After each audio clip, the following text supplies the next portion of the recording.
அக்ஷரா நவீன உலகின் வேகமான ஓட்டத்தில் சிக்கித் தவித்த ஒரு இளம்பெண்.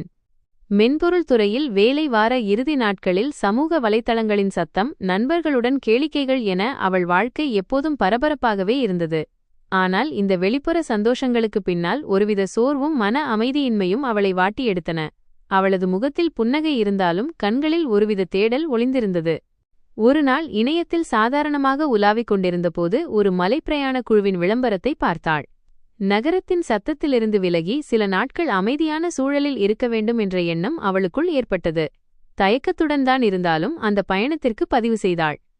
பயணத்தின் 4ஆம் நாள் மாலை அக்ஷரா குழுவிலிருந்து சற்று விலகி ஒரு உயரமான பாறையின் உச்சியிலிருந்த பழமையான மரத்தடியில் அமர்ந்தாள். அந்த மரத்தின் வேர்கள் காலம் காலமாக பாறையை பற்றிக் கொண்டு நிற்பதைப் போல அக்ஷராவுக்கும் வாழ்க்கையின் பிடிப்பு பற்றிய சிந்தனையை தூண்டின.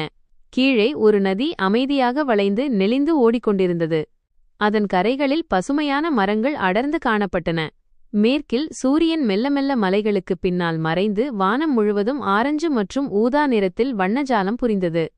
அக்ஷரா கண்களை மூடி ஆழமாக சுவாசித்தாள். நகரத்தின் இரைச்சல்கள், வேலைப்பளு, சமூக அழுத்தங்கள் என எல்லாமே அவளது மனதிலிருந்து நீங்கி ஒரு வெற்றிடம் உருவானது. அந்த வெற்றிடம் இயற்கையின் அமைதியால் நிரம்பியது. காற்றின் சலசலப்பு, பறவைகளின் மெல்லிய கீச்சொலி, தூரத்தில் ஒரு அருவியின் சத்தம் என அனைத்தும் அவளுக்குள் ஒரு புதிய ஆற்றலை நிரப்பின. ஒரு நீண்ட அமைதிக்குப் பிறகு அக்ஷரா கண்களை திறந்தாள். அவளது மனம் இலகுவாகவும் தெளிவுடனும் இருந்தது.